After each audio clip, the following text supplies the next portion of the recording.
Hola, buenos días, bienvenidas, bienvenidos a esta nueva edición de Indiferente Virreinal del mes de octubre. Hoy tenemos el inmenso placer de recibir a Alejandra Fuentes, que está de paso por Madrid presentando su último libro sobre el monasterio antiguo de Santa Clara y ha encontrado un huequecito para venir a visitarnos al Archivo Colonial. Alejandra Fuentes es doctora en Historia y magíster en Gestión del Patrimonio Cultural por la Universidad de los Andes, en Chile. Es también licenciada en Historia, con mención en Ciencia Política por la Pontificia Universidad Católica de Valparaíso y actualmente es investigadora y docente en el Instituto de Historia de la Universidad de San Sebastián en Chile. En sus líneas de investigación, sus estudios se han centrado en la historia de los monasterios femeninos, con cruces con la historia de la esclavitud africana y la historia del arte y el patrimonio cultural. Después se centra en ese universo, ¿no?, en ese microcosmos del que hablaremos después conventual, pero siempre pues lanzando líneas, ¿no?, hacia pues esa parte de patrimonio cultural y algo que nos interesa mucho y que luego vamos a seguir hablando sobre esa organización interna y sobre ese papel de las esclavas negras dentro de los conventos femeninos. Ha publicado, son varias sus publicaciones. Hoy tenemos el gusto de estar con ella porque viene a presentar este último libro sobre el monasterio antiguo de Santa Clara de Santiago, recién publicado en 2025, pero también otros libros son Arte y Memoria afrodescendiente en Chile y La cerámica perfumada de las monjas clarisas de 2018. Tiene también varios proyectos de investigación. Acaba de finalizar el de Fondecit de postdoctorado ANIT sobre prácticas emocionales y resistencias en la desintegración de la experiencia esclavista y afromestiza en Chile, el caso de los monasterios femeninos en Santiago de 1780 a 1860. Y está comenzando ahora un nuevo proyecto que también pues de algún modo estás trabajando justo en ese Archivo Histórico Nacional, de Fondecit de iniciación ANIT sobre el servicio doméstico monacal en el Reino de Chile. Un análisis desde la historia de las emociones y los estudios sociológicos del trabajo con un enfoque de género. Santiago de 1574 a 1788. Ha coordinado y ha colaborado en distintas iniciativas para poner en valor el patrimonio archivístico, monástico y femenino, financiado que también hablaremos de eso, ¿no?, financiado por distintas entidades nacionales y extranjeras como la British Library o Harvard University, y es actualmente miembro de Gemela, del Grupo de Estudios sobre la Mujer en España y las Américas, de la Asociación de Historiadores Latinoamericanistas Europeos, de AILA, y de la Sociedad Iberoamericana de la Historia de las Emociones y la Experiencia. Entonces, es un gran honor recibirte hoy en el Archivo Colonial y bueno, pues Alejandra nos ha planteado un tema interesantísimo, que es de algún modo a partir del monasterio antiguo de Santa Clara de Santiago, pues abordarlo, pensarlo, verlo desde la perspectiva del trabajo y qué significado, qué papel tenía dentro de la clausura, porque es muy importante ver esos procesos, ¿no?, intermedios dentro y cómo se establecen también toda una serie de redes comerciales, culturales. Hablábamos antes, cuando preparábamos esta charla, de la importancia de los libros de cuentas, ¿no?, de todo el papel económico de estas comunidades. Y bueno, creo que dice mucho de ella, ¿no? Nos cuenta pues esa perspectiva que tienes, no solo desde tu directora de tesis, ¿no?, desde ese primer estadio, ¿no?, con Amenábar, ¿no?, con esa perspectiva, sino también creo que es muy interesante tu punto de partida de ese microcosmos conventual a partir de dos referentes mexicanas que adoramos también, ¿no?, en ese altarcito que tenemos de referentes importantísimos como son Josefina Muriel y Asunción Labrín, pues cómo de algún modo abordas el concepto de monasterio como un espacio que trasciende lo religioso, donde es importantísimo considerar pues esas dimensiones sociales, culturales y económicas, ¿no? Cada vez más nos damos cuenta de la importancia de lo económico. Y cómo trabajas este microcosmos conventual, nos vas a plantear hoy, pues desde esa perspectiva de la práctica laboral, ¿no? Manual, ¿no? Creo que nos vamos a centrar en la parte manual, ¿no? Que tiene que ver con lo textil, la repostería, la cerámica perfumada, lo doméstico, lo administrativo, pero nos interesa mucho esa parte material y porque pues también has demostrado, ¿no?, que esta perspectiva de trabajo permite matizar muy bien la división entre esas religiosas de vida contemplativa y las religiosas de vida activa. Entonces, dicho esto, me parece muy importante la charla de hoy porque conecta con también dentro de esos hilos invisibles, ¿no?, que recorren Indiferente Virreinal. Hemos hablado del espacio conventual siempre como ese microcosmos, ¿no? Hemos hablado pues de sus bibliotecas, ¿no?, de cómo se configuran las bibliotecas, de cómo también se configura esa arquitectura, esa carpintería, ¿no?, y cómo las propias comunidades femeninas diseñan cómo quieren construir ese espacio. Y también últimamente abordamos con Ana Garriga pues el papel de la ciencia, ¿no? Entonces nos interesa siempre pues ver, ¿no?, proyectar otras miradas dentro de ese microcosmos conventual. Entonces hoy nos encanta que tú nos propongas pues esa mirada sobre el trabajo, ¿no?, porque pues yo creo que es importantísimo. Entonces, antes de empezar, en tu trayectoria, pues es de algún modo una de tus líneas también es la puesta en valor del archivo. Entonces estamos en el archivo colonial y por tanto el archivo, la idea, el giro archivístico es para nosotras es importantísimo. Entonces nos gustaría antes, para ir de algún modo calentando motores, ¿no?, en esta conversación, que nos hablaras un poco de tu experiencia en esa digitalización, en ese trabajo con el archivo femenino, porque no deja de ser un patrimonio, y hay que tratarlo con un patrimonio importantísimo, ¿no?, para todas estas comunidades. Entonces, bienvenida, Alejandra. Si quieres vamos empezando, planeando en el microcosmos a partir de esta idea de archivo y ya luego pues nos vas contando. Sí, bueno, muchas gracias primero por la invitación. Y bueno, el archivo. Yo, bueno, te comentaba antes en nuestra reunión de preparación, sí, que justamente nuestra recuperación de los archivos monásticos en Chile coincide un poco con el cierre de los monasterios más grandes y más antiguos en Santiago de Chile. Y es eso finalmente un proceso ahí bien paradójico, bien doloroso también para las comunidades. Nos ha permitido justamente ingresar a estas instituciones, de alguna manera transgredir esa clausura para poder digitalizar y rescatar esos archivos.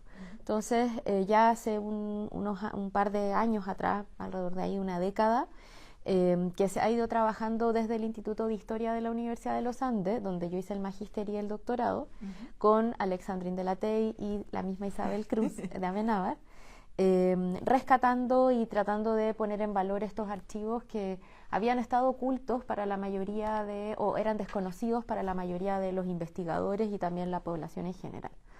Así que ha sido, claro, un proceso complejo, largo, intenso, y este archivo del Monasterio Antiguo de Santa Clara, en su minuto se postuló a un fondo que tenía la Universidad de Harvard, que en realidad ya no existe porque era un fondo que estaba financiado por una persona en particular y esa persona falleció y después no abrieron nuevamente el fondo, pero sí esa oportunidad surgió en ese momento después del terremoto del 2010 en Chile, donde el convento quedó bien destruido y las monjas quedaron muy vulnerables.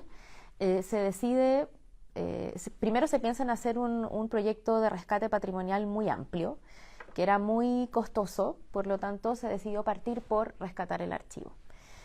Un archivo que estaba en muy buenas condiciones, a pesar de todos los movimientos que había tenido el monasterio por diferentes lugares de la ciudad, a pesar de los terremotos que sabemos que son reiterados en Chile, A pesar de todos esos cambios y del paso del tiempo también, el archivo había continuado y había ido, de alguna manera también le daba una consistencia y una continuidad a esa historia de ese convento. Entonces ahí, bueno, yo estaba en ese momento cursando mi magíster en patrimonio y me toca justamente hacer primero el registro y luego la digitalización. Eso incluía el proyecto. Así que fue una experiencia muy importante porque estuve alrededor de 1 año y medio visitando a estas religiosas, que ya eran 5 religiosas, toda la semana, a veces más de una vez por semana. Entonces también se generó un vínculo un vínculo emocional, justamente, muy bueno y también muy profundo con estas religiosas. Y ahí, bueno, se hizo todo un catálogo, pero se privilegió, es un archivo muy grande, tiene alrededor de 300 manuscritos, pero se privilegió en ese momento la parte colonial, digamos, y el siglo XIX. O sea, todo el siglo XX no se digitalizó, pero quedó ahí bien conservado. Entonces, claro, ahí, bueno, y está digitalizado, se puede consultar. Entonces, ese proyecto permitió también empezar a generar otras investigaciones que no se habían podido desarrollar en ese momento porque era un archivo que no se podía entrar, no se podía revisar. Entonces, cuando yo entré al doctorado, dije, bueno, yo tengo que hacer una investigación que busque relevar esta documentación. Y pensé en el tema del trabajo porque revisando ahí, bueno, esos 2 años, haciendo el registro, haciendo el catálogo, me di cuenta que me aparecían, sobre todo en los libros de cuenta, me aparecían esclavos, indígenas, me aparecía todo el tema médico, me aparecía todo el tema de los oficios, me aparecían los peones, y empecé a pensar, ¿no es cierto?, en este espacio, no solo como un espacio obviamente religioso, social, sino que también como un espacio y como un microcosmos, a propósito de ese concepto de la historiografía mexicana, como un espacio laboral. Porque en el caso de la historiografía chilena en particular, los trabajos que se habían ido, o las investigaciones, para no usar ahí el mismo concepto, las investigaciones se habían desarrollado principalmente en torno a la escritura confesional de algunas religiosas, porque en ese momento, en los años 90, 2000, se habían encontrado unas autobiografías y unos escritos que obviamente siguen siendo muy novedosos, pero esa había sido la línea de la historiografía. Y a mí, con esta revisión de este otro archivo, me estaban surgiendo otros temas. Entonces pensé también en ese tema del trabajo como un tema que me permitiese también unir esas otras dimensiones de esta misma trayectoria histórica de este monasterio. Sí, porque hablando un poco, me decías, ¿no?, y es un poco la idea con la que estamos empezando a planear sobre esta idea de archivo, ¿no?, que una de las sorpresas es que es algo muy valioso, ¿no?, que es en estas comunidades itinerantes que tienen que irse cambiando de lugar. El archivo permanece, a pesar de que hay, bueno, pues toda una serie de cambios, ¿no?, estructurales en la arquitectura, pero que eran en tanto por ciento, ¿no?, una parte, un tanto por ciento muy importante de los fondos conservados y además en muy buen estado tenían que ver con las cuentas, ¿no? Y entonces, a partir de ahí, pues tú empiezas a reflexionar sobre esas cuentas, sobre cómo lo económico es una parte muy importante del archivo y, por tanto, de la vida conventual de esas comunidades, ¿no? Entonces, sí sabíamos, ¿no?, que bueno, pues que hay un trabajo de repostería, un trabajo manual, ¿no?, de estas comunidades, pero no sabíamos hasta qué punto económicamente, con esas relaciones culturales, pero también comerciales, ¿no?, que se generan dentro del convento. Y entonces es cuando decides, pues de algún modo, empezar a trabajar en esa perspectiva del trabajo. Y decías también que hay muchos tipos de trabajo, ¿no?, dentro del universo conventual. Teníamos el manual y bueno, veíamos que también el médico era muy importante, la repostería, también era muy importante. Las cerámicas perfumadas, en el caso de entonces, cuéntanos un poquito más de esta dimensión de trabajo, ¿no? Claro, yo te contaba que ni siquiera revisando todavía la documentación, yo ahí me di cuenta que de 100 volúmenes, 112 volúmenes que correspondían desde el siglo XVI hasta 1900, el 70 o 80% eran libros de cuentas. Este archivo no tiene, por ejemplo, autobiografías de monjas, que eran justamente esas excepciones que se habían encontrado antes en los años 90, 2000. Entonces ahí me di cuenta que era un monasterio que tenía otro perfil, que quizás, bueno, ese trabajo intelectual, esa escritura también por supuesto estaba, pero aquí había otra dimensión de estos conventos, al menos chilenos, que no se había considerado o no se había visto, porque tampoco se conocía el archivo, en esta historiografía chilena. Y ahí, claro, en el fondo también mi dificultad metodológica fue, bueno, cómo unir diferentes prácticas laborales que son muy distintas. Yo dejé a propósito fuera todo el tema justamente del trabajo intelectual, un poco también para poder rescatar otras dimensiones que no se habían relevado antes, que obviamente también es importante. Hay un capítulo ahí de las educandas donde viene todo este tema. Entonces yo partí con, obviamente es un monasterio muy multifacético, y bueno, parto con el tema del trabajo administrativo, porque bueno, también tiene que ver con esta idea de autogobierno y de agencia de las mismas religiosas, que es bien distinto, claro, a lo que pasa también después con otro tipo de órdenes que son ya congregaciones del siglo XIX, porque estas religiosas, bueno, estaba el obispo, de todas maneras, habían autoridades eclesiásticas, pero en la época tienen bastante poder ahí de decisión, en diferentes ámbitos, también como se ha comentado acá en las diferentes sesiones, y también tienen una decisión de cómo autogobernarse. Entonces, bueno, está toda la jerarquía entre las abadesas, las vicarias, y luego una serie de oficios que ellas les llaman, que son los diferentes cargos que permiten autogobernarse y administrar las diferentes dimensiones del convento, la parte económica, la parte de alimentación, la parte médica, la parte de los locutorios, el oficio, por supuesto, divino. Entonces hay todo un tema ahí con el que yo parto. Pero después, bueno, está también todo el tema del trabajo manual, que de alguna manera es el trabajo con el que más se ha vinculado históricamente estas religiosas. Bueno, no solo en Chile, en Hispanoamérica, sino que también en el mundo, ¿no es cierto?, transatlántico, pero que, claro, los discursos, ayer lo hablaba con otra colega, los discursos han sido muy desde un poco esta mirada más rosa de la repostería, y claro, el acceso al archivo también me ha permitido, bueno, comprobar esas diferentes o rebatir esas diferentes ideas que se habían tenido con respecto a estas prácticas.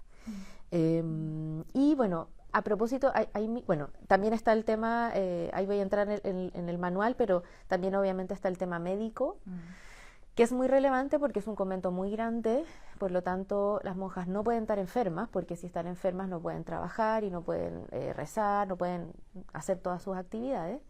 Pero las monjas también tienen la obligación de cuidar a todas las personas que viven en el claustro. Y eso implicaba también cuidar o intentar curar y sanar a las criadas y de toda la población que vivía adentro. Y por otro lado, eso también se conecta con el trabajo doméstico, que es una dimensión, bueno, que a mí en lo personal es un tema que me interesa mucho. Y es un trabajo doméstico que que realizan las monjas que entran con menos dote, pero también hay toda una población que es seglar, que las apoya en términos domésticos. Entonces, lo que te quería comentar lo que quería ahí puntualizar con respecto al trabajo manual, que tú me decías el tema económico. Entonces, claro, hay que pensar también en una dimensión económica de la época. O sea, no estamos en el siglo XIX ni en el XX, y es a propósito también del título de la presentación, es también una economía que se basa en una economía, bueno, que Catherine Burns la ha llamado economía espiritual, pero que yo ahí planteo el tema de la cultura del agasajo. Y que eso está, de hecho está en la regla propia de Santa Clara, que es del siglo XIII, donde ella dice que hay que trabajar, o sea, que su comunidad debe trabajar, pero que debe trabajar para regalar y debe vivir de la limosna. Entonces, todas estas prácticas manuales que ellas realizan, los textiles, la repostería y sobre todo la repostería y la cerámica, ellas no las venden, al menos no las venden en términos comunitarios, que es lo que justamente nos da cuenta el archivo, pero sí ellas regalan o agasajan a ciertas personas, a ciertas autoridades, a ciertas familias importantes, para conseguir a mediano o largo plazo algún tipo de beneficio. Entonces, por ejemplo, si ellas recibían a los gobernadores con repostería, con alcorzas, que eran estas figuras de azúcar, les daban, por ejemplo, también a los viajeros, les colocaban una cerámica en el torno, enviaban también esa cerámica a los obispos, a los confesores. Entonces, en el fondo era un trabajo que hay que pensarlo, al menos el manual, en términos económicos, pero en términos económicos de la época, no con las lógicas obviamente actuales. Y en ese sentido es un trabajo que también uno lo puede vincular con el tema de la agencia. O sea, ellas son muy estratégicas también en entregarle estas piezas, estas elaboraciones a personas que ellas sabían que en algún momento, no sé, les iban a permitir, por ejemplo, entregar donaciones o entregar justamente esas limosnas, o en algunos momentos, por ejemplo, ampliar el claustro. Cuando el claustro se va, ya van siendo muchas mujeres las que viven ahí. También les van entregando ahí por ejemplo, a personajes también o a personas del cabildo, para que también ellas les permitan y les concedan ese tipo de favores o de decisiones. Entonces, claro, ahí el trabajo manual hay que pensarlo también desde esa lógica. Y también es un trabajo manual que, por eso yo creo que el servicio doméstico es tan relevante, porque en el fondo el servicio doméstico se conecta con todos los otros trabajos, porque es un trabajo manual que no solamente realizan las monjas, sino que están también presentes en esos procesos los criados de origen africano o mestizo que están presentes también en este claustro.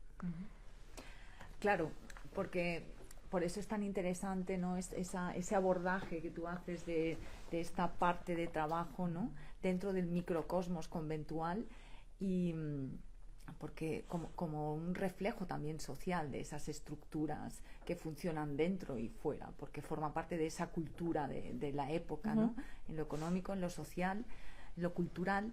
Entonces hablábamos también, y nos hemos emplazado, porque pues siempre lleváis unas investigaciones tan interesantes que a veces es difícil concentrarlas en una conversación, y nos hemos emplazado al próximo año, ¿no? Pues más o menos en enero, para hablar también de todo ese servicio, de todas esas criadas negras, ¿no? Dentro del convento, y cómo es esa relación. Y aquí ahora en este caso creo que es muy importante, ¿no? Pues cómo nos estás planteando tu relación con este archivo, con el de Santa Clara, porque además mostrabas en tu libro una fotografía que está pues casi en ese epílogo, ¿no? Que nos da la imagen, ¿no? de cómo es pues esta construcción de comunidad, de archivo, de edificio, ¿no? Porque es uno de los últimos terremotos, ¿no? Como está casi todo derrumbado, ¿no? Entonces uno piensa en ese archivo móvil que permanece, ¿no? Con esa imagen de la arquitectura en derrumbe, ¿no? Y que bueno, pues cómo también se va construyendo, y que además me contabas, ¿no? Que es sede de la Biblioteca Nacional, o una de las sedes, ¿puede ser? Vale, entonces creo que bueno, pues nos emplazamos al mes de enero para hablar pues un poco de toda esa presencia de servicio doméstico, de esas mujeres negras, ¿no? Que asisten dentro de esta comunidad, y creo que ahora hay también un tema que es pues de gran actualidad. Tenemos una magnífica exposición de búcaros en el Museo de América, y el monasterio antiguo de Santa Clara es un lugar importante en la producción de esos barros con olor, ¿no? Uh-huh. Cuéntanos un poco también de ese papel desde el punto de vista del trabajo y económico, de lo que suponen esos, y cultural, ¿no? Bueno, es sin duda un tema muy interesante, pero antes de entrar ahí me gustaría, claro, comentar a propósito de lo que tú señalabas del archivo. Y yo creo que ellas, claro, se mueven muchas veces, se les destruye el convento, se tienen que cambiar de lugar. En algún momento, claro, ellas están casi... Voy a buscar esa foto. Está ahí Sí. al principio del epílogo. Sí. Ellas están 300 años, o sea, llegan a Santiago porque es un convento que se forma primero en el sur, pero luego se traslada a Santiago. Y claro, está en la Alameda de Santiago, que es la calle principal del centro histórico de la ciudad.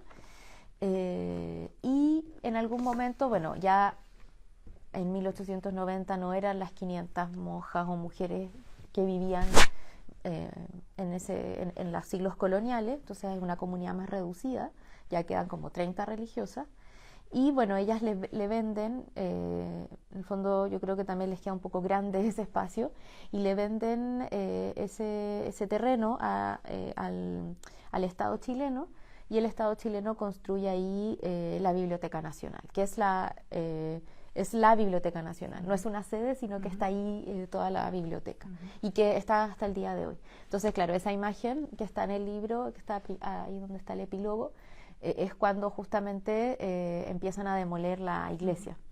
Entonces, pero ahí lo que es interesante, y a propósito de lo que tú comentabas, es cómo ellas rescatan y conservan y se esfuerzan en todos esos movimientos, en toda esa demolición, ese archivo, que está muy bien conservado y que es un archivo que recorre desde 1600 hasta el año 2000, o sea, toda su historia. Y yo creo que eso tiene que ver con que el archivo y también sus colecciones de cerámica, su colección de pintura, su colección de escultura, finalmente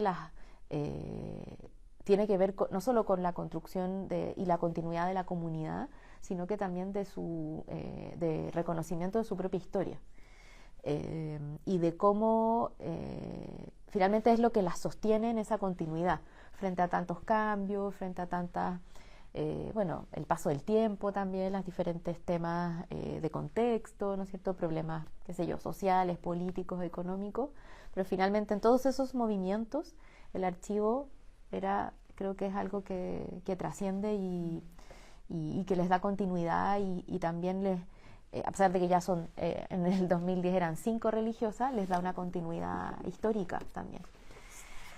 Entonces, con el tema, bueno, tuve también la oportunidad en este viaje de ir a la colección del Museo de América. Sí. Que claro, bueno, ahí es una colección que por mucho tiempo, como nos comentaba su director, se pensó que era toda mexicana, pero que ahora se ha estado, trabajando, identificando las procedencias. Entonces, claro, es uno porque los textiles que ellas hacen son, que es el primer trabajo manual que yo trabajo, que investigo en el libro, son textiles que en general tienen fines internos, o sea, no salen fuera del monasterio. Son textiles que se elaboran para los ajuares de las imágenes religiosas, son textiles que ellas hacen para coser sus sábanas, a veces también sus propios trajes. Entonces, en general, quedan intramuros. La repostería también, y tiene mucho que ver ahí con el tema, por supuesto, de la fiesta, porque generalmente ahí el tema de la repostería tiene como dos caminos. El camino de la fiesta y de las celebraciones dentro del convento, que también participa obviamente mucha gente y muchas personas del exterior. Y por el otro lado está el tema de la parte médica. Ahí, por eso todos los trabajos se conectan, los tipos de trabajo, a pesar de que parecen muy distintos, tienen muchos vínculos, porque en la época el azúcar era considerado un producto medicinal. Entonces, que tampoco es algo, una perspectiva que tampoco la historiografía chilena no la había logrado trabajar. Entonces son esos dos caminos los que toma en general la repostería, y también queda bastante, creo que hay un puente entre lo externo y lo interno. Pero la cerámica es una cerámica que va de Chile hacia el mundo, como se titula ahí el subtítulo de nuestro libro de la cerámica, que también acá tiene un capítulo, porque es claro, es una cerámica que tiene mucho que ver con los otros tipos de búcaros que se estaban desarrollando en la época, que llamaban mucho la atención, que eran también un producto muy de élite, que las mujeres de la corte y de las familias más importantes buscaban mucho tener estos productos, bueno, por una serie de razones, pero en el caso de este tipo de cerámica, eran una de las pocas que las hacían monjas, o sea, que las hacían no solo mujeres, sino que esas mujeres eran monjas. Y ahí, bueno, en los textos, ¿no es cierto?, y en las crónicas de la época, como las cartas de Magalotti, él dice, ¿no es cierto?, que le llama mucho la atención justamente esta producción, que viene, por supuesto, de un lugar muy alejado. Chile es la frontera del imperio, ¿no es cierto?, un lugar ahí muy distante de España, del centro ahí, uno de los centros de la monarquía, pero que a él le llama la atención no solo por el aroma, no solo por los colores, por ahí los policromados, sino que también porque son de factura de monja. Entonces yo creo que, claro, un poco es la misma curiosidad que tenemos todos en realidad al pensar, bueno, cómo se están desarrollando estas piezas en un monasterio, que era un monasterio de clausura, y en un monasterio, claro, donde en el fondo el centro, de todas maneras, es la vida contemplativa. Entonces, claro, ahí hay también que entender que el trabajo manual en la época y en toda la tradición también del monacato cristiano era también una forma de un trabajo ascético. En el fondo era una forma también de no caer en vicios, de no caer ahí en el ocio y en prácticas que a estas mujeres ¿no es cierto?, las alejaran de la vida contemplativa y de la vida religiosa. Entonces, claro, ahí hay también un trasfondo que explica que esta cerámica no necesariamente era, por ejemplo, las visitas de los obispos no les llaman la atención a ellas por fabricar estas piezas. Les llama la atención por otras cosas, por tener muchas criadas, por realizar algunas fiestas en los locutorios, por ese tipo por dar banquetes en esos locutorios, pero no por esta elaboración de esta cerámica que en las fuentes aparece, no solo en las cuentas, sino que también en otro tipo de documentación, aparecen que eran cantidades que salían del claustro muy numerosas, o sea, docenas y docenas y docenas, y que llegaban a Perú, que llegaban también a México, que cruzaban el océano y luego ahí también se difundían por otros lugares de Europa. Entonces eso también se explica por la cantidad de personas que había en este monasterio. O sea, las crónicas de la época hablan de entre 500 personas, donde no solo habían monjas, sino que también habían niñas educandas, viudas que buscaban refugio, a veces familiares de las mismas religiosas, y toda una población también de servicio doméstico, que también ahí lo vamos a comentar ya en enero, pero una serie de clasificaciones entre un servicio doméstico que era comunitario, pero también un servicio doméstico que era para cada religiosa. Entonces, sin duda, todas esas personas, sobre todo las criadas domésticas, también colaboraban en estos procesos. Hay ahí, por ejemplo, unos registros de algunos criados en los libros de cuentas, que son, por ejemplo, los encargados de trasladar el barro, por ejemplo, de trasladar los materiales. Entonces había también una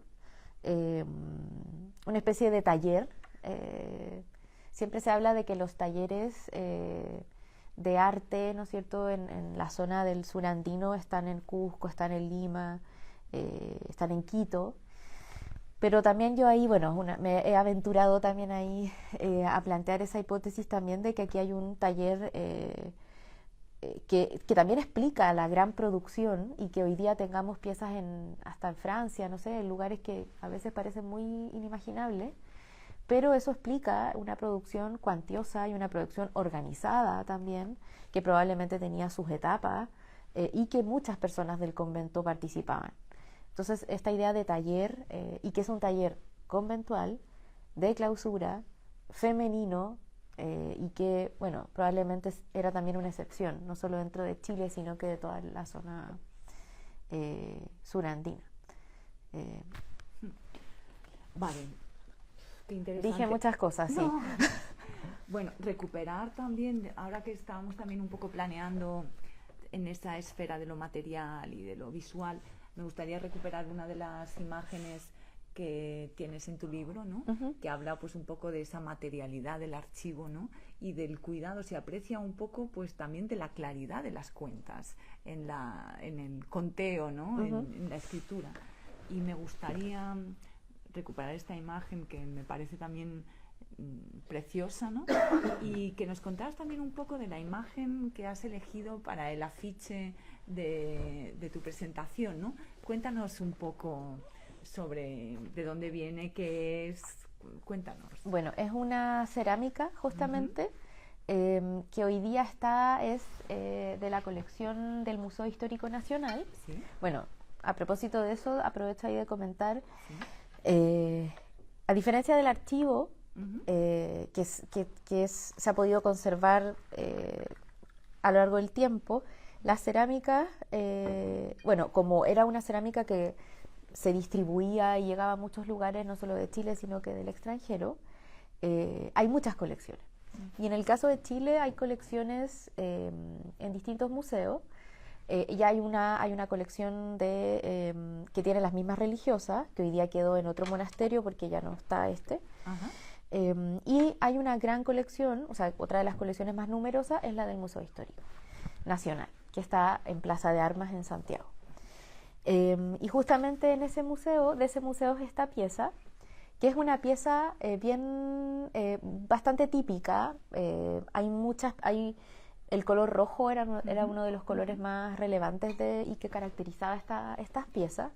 El oro, por ejemplo, las aplicaciones de oro, ¿no es cierto?, imitando grandes ahí otro tipo de piezas muy brillantes. Tiene, por supuesto, aroma. Y tiene este arco de filigrana de plata que parece todas las colecciones, los inventarios de bienes, las destacan mucho. O sea, había muchas de las piezas que se exportaban que tenían estos arcos que muchas veces tenían aplicaciones tembleques o estas joyas en miniatura que hacía que sonaran también estas piezas. Entonces, claro, es muy llamativa, por eso también la escogí para y bueno, también obviamente está perfumada, y siempre me preguntan, bueno, ¿cuál es el aroma? Obviamente ya es un aroma bien distorsionado también por un poco el paso del tiempo y los mecanismos ahí de conservación, pero es muy intenso.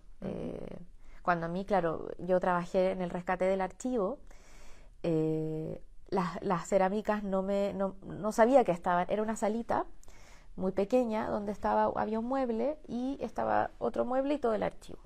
Y había un mueble que estaba con llave. Entonces yo trabajaba ahí con otra compañera del magíster, y siempre que entrábamos había un olor muy especial. Entonces, bueno, pasaron los meses, quizás el año, y de repente, claro, llega la abadesa, a Madre Maribel, y nos saca de este mueble que estaba con llave la colección de cerámica, y bueno, era eso, lo que finalmente era un olor muy especial, ya no un olor a flores, un olor a rosas, que era más o menos un olor a especias, ¿no es cierto?, que se describe en la época, pero sí era un aroma muy intenso, que también, así como el archivo, había traspasado las décadas y el paso del tiempo. Wow. Bueno, está siendo una charla, la verdad es que muy interesante, ¿no? Planeando sobre este microcosmos conventual, ¿no?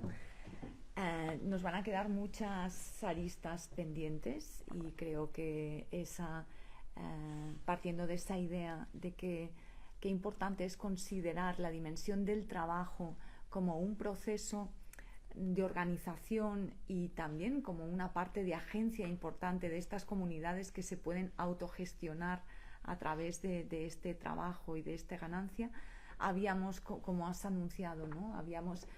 Sabemos pues desde una perspectiva a veces muy naif y muy rosa, ¿no? Sobre pues la repostería conventual, pero me parece muy importante el concepto que hablabas de esta parte de agasajo. Creo que la parte médica también como gestión, de autogestión, ¿no? También de estas comunidades, y es importantísimo, ¿no? Además el nivel de producción, ¿no? Y de proceso, ¿no? Hablas de taller también, de esos procesos materiales.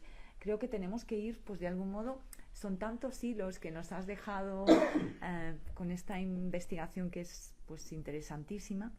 Yo creo que tenemos que ir pues recopilando esos hilos. Nos va a quedar el del servicio doméstico y de las comunidades, de la gestión de las esclavas negras, criadas negras dentro de las comunidades, pero creo que tenemos que ir pues de algún modo ir cerrando, ¿no? En este archivo, y creo que claves pues que nos has dado sobre la cultura del agasajo, sobre el tema de la agencia, sobre el tema del taller, y sobre el tema de los procesos, ¿no?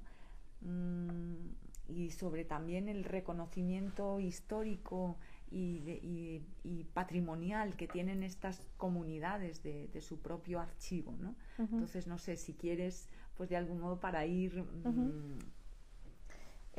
bueno, sí, me gustaría cerrar con esta idea del microcosmos conventual como un espacio de trabajo, sí. Que era justamente una dimensión que nos había trabajado justamente nos había investigado por las dificultades en el acceso al archivo. Y en ese sentido, claro, yo creo que acá tanto el trabajo como el propio archivo y su materialidad tiene que ver, claro, con la agencia de estas mujeres en la época, y también con su identidad. Creo que eso también es clave ahí, en una clave ahí interpretativa que es relevante, puesto que a ellas finalmente este tipo de trabajo, sobre todo la cerámica, también las alcorzas, la repostería, era algo que a ellas las hacía reforzarse como comunidad, articularse, sostenerse como comunidad y reconocerse también como una comunidad distinta a otras, porque en esta ciudad de Santiago eran 7 los conventos. Bueno, se van fundando a lo largo de todas las décadas, pero habían otras comunidades también, de dominicas, de carmelitas. Entonces también había una búsqueda por diferenciarse de otras comunidades. Entonces me parece que en este caso el trabajo, y sobre todo también el trabajo manual, en este caso la cerámica, era una de esas formas no solo de construir comunidad y consolidar esa comunidad, sino que también hacia afuera. Entonces aquí, claro, si bien es un espacio laboral que se da dentro de la clausura, esas prácticas laborales las conectan y las insertan en todas unas dinámicas muy propias también de la época y de la ciudad de Santiago. Qué interesante esa perspectiva, porque yo creo que ahora ya dentro de nuestro esquema mental pues vamos a ver y contemplar esa dimensión pues de trabajo, ¿no? Que como organización interna, como agencia, ¿no? Y como factor distintivo y como elemento cohesionador de la comunidad, ¿no? Que en este caso además con esos barros de olores tan importante, porque el nivel de proyección que tienen, llegando hasta rincones y de una fama global, ¿no? En ese momento, pues la verdad es que nos has dado una perspectiva muy interesante, y bueno, pues creo que es importante pensar en el autogobierno, ¿no? También de estas comunidades, y creo que otro elemento clave, ¿no? Con el que también pues nos has estado abriendo la retina es esta cultura del agasajo. Y bueno, pues te agradecemos muchísimo. Como siempre nos quedamos con ganas de más. Siempre, ¿no? Somos insaciables. Y bueno, te agradecemos muchísimo que nos hayas hecho este hueco para venir al indiferente del mes de octubre. Nos emplazamos a otro indiferente para el mes de enero, donde pues vamos a centrarnos, ¿no?, en ese servicio doméstico dentro de esa estructura de trabajo, ¿no?, de esos microcosmos. Y nada, Alejandra, el libro es magnífico y además hecho con un cuidado, ¿no? Ahí lo vamos a mostrar. Sí. Nos fijamos siempre en ese aspecto material, ¿no? Porque pues este es un seminario que se centra en cultura material, visual y literaria, ¿no? Y en este caso, pues la materialidad de tu libro, junto a la experiencia con el archivo, ¿no?, que es otro de los grandes focos que tenemos, ¿no? Esa experiencia de primera mano, ¿no? Porque además también pues como en el caso de estas comunidades móviles, ¿no?, que se van cambiando de lugar porque tienen que cambiarse, pero como ese archivo móvil, ¿no?, itinerante, pues acompaña y define a esa comunidad y las ayuda a organizarse también en estos talleres. Importantísimo y bueno, seguiremos hablando sobre el tema. Y nada, muchísimas gracias por la visita, Alejandra, ha sido un placer. Gracias a ti por la invitación y bueno, obviamente destacar ahí la editorial, la Ediciones UC, que hizo un trabajo maravilloso de edición y diseño del libro. Así que muchas gracias. No, además hay muchísimas imágenes. Sí, hay muchísimas imágenes, así que es un libro también bien visual y desde la materialidad también relevante. Precioso. Así que muchas gracias. Gracias. Sí. Pues nos emplazamos a el siguiente indiferente virreinal, que va a ser en el mes de noviembre. Vamos a hablar con Emily Floyd. Vamos a hablar también, pues de algún modo, en esos hilos invisibles que tenemos en indiferente virreinal, vamos a hablar del color negro. O sea, vamos a estar ya en ese espacio de negritud, pero en este caso de un negro de tinta impresa. Y bueno, pues vamos a ir estableciendo pues esos hilos invisibles. Te vamos a recordar en ese estado de la cuestión conventual. Buenísimo. Que vamos de algún modo planteando en indiferente virreinal. Y bueno, pues nos dejas con el trabajo pendiente de enfocarnos, ¿no?, a esa agencia femenina desde la perspectiva del trabajo. No sé si tenemos alguna pregunta en el público. Sí. Yo creo que nos da tiempo una pequeña... Espera, ¿me puedes dar el micro? Vamos a hacerlo así de manera... Si quieres plantear una pregunta. Bueno, muchas gracias por el trabajo. Está hermoso escucharte, por todo lo que contás, también por tu tono de voz, hablando de cultura material. Y bueno, yo trabajo más desde el campo de la antropología, también soy historiadora, pero bueno, he hecho todo mi posgrado en el campo de la antropología y bueno, era inevitable pensar en todos esos trabajos de la economía del don y el contradón. Me sentí muy atraída, estoy haciendo una estancia acá en el ILLA y me sentí muy atraída por el título, porque lo he trabajado en otras dimensiones. Entonces, bueno, no sé si hay tiempo, pero comentario, preguntas, a ver si vos habías cruzado este trabajo de este tipo de economías con esos otros trabajos o el trabajo también más conocido de Malinowski sobre el kula, ¿no?, esta circulación de collares y brazaletes que a la vez habilitaban también el intercambio de otros regalos y también a veces intercambios monetarios, era una oportunidad también para comerciar y pensaba si estos agasajos también traían eran acompañados de intercambios, algún tipo de intercambio comercial o de pagos en moneda.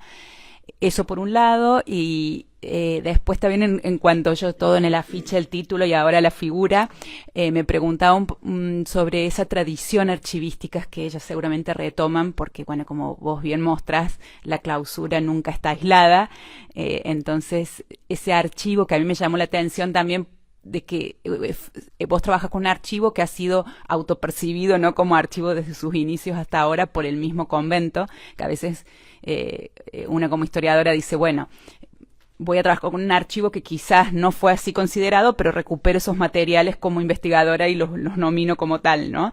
Y ese juego siempre está ahí en tensión.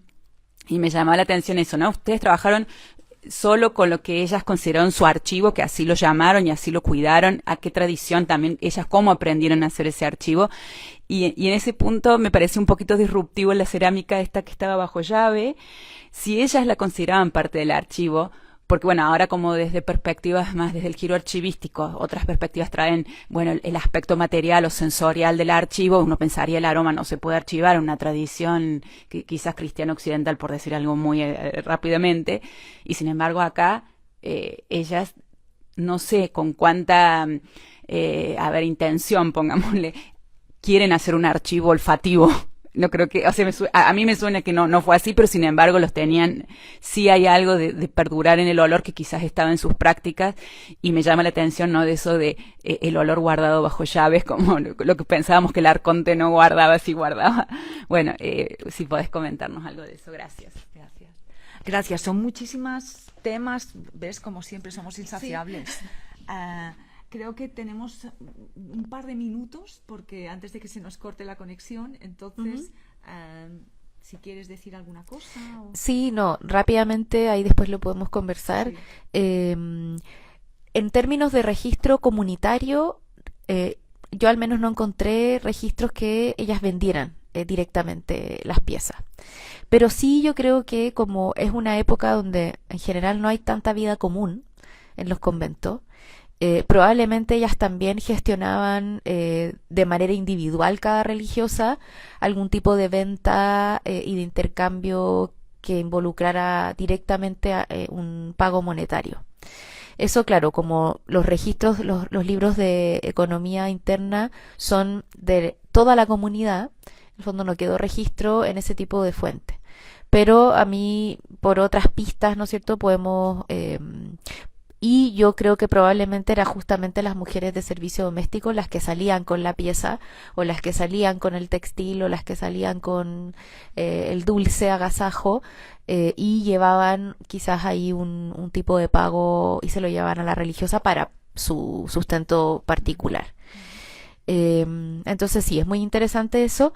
Y sí, yo creo que ellas de manera muy quizás espontánea justamente conservaron ese archivo por mucho tiempo por el tema, ¿no es cierto?, de afianzarse también a algo, el tema de la identidad, un poco lo que comentábamos. Nosotros digitalizamos solo la parte que era más antigua por un tema netamente de los fondos, pero justamente yo creo que también las piezas estaban ahí porque ellas consideraban todo ese espacio un espacio que contenía también su archivo. Así que yo creo que también había conciencia de eso, algo muy quizás muy espontáneo. También en algún momento había una monja que era archivera, ya no estaba en esa época, había fallecido, pero alguna dimensión quizás muy espontánea tenían ellas, y además que en algún momento también habían ciertas normativas eclesiásticas que ellas tenían que llevar, por ejemplo, todas sus cuentas y todo su registro, todas las visitas. Entonces se mezclaban ahí un interés normativo, un interés personal con un tema también normativo. Mil gracias. Ahora sí ya tenemos que cortar, despedirte y agradecerte de nuevo a todo el público y a todo el público también que nos verá, nos está viendo en alguno de los formatos. Recordad que los vídeos los colgamos luego en la página web de Archivo Colonial. También gracias a la Unidad de Divulgación y Cultura Científica del CSIC los colgamos en nuestro canal de YouTube de Archivo Colonial. Y permanecen también almacenados en la página de Instagram. Entonces es ya ves, también una circulación global. Sí. Muchísimas gracias al público otra vez, al público potencial y a todos los que nos acompañáis regularmente. Mil gracias.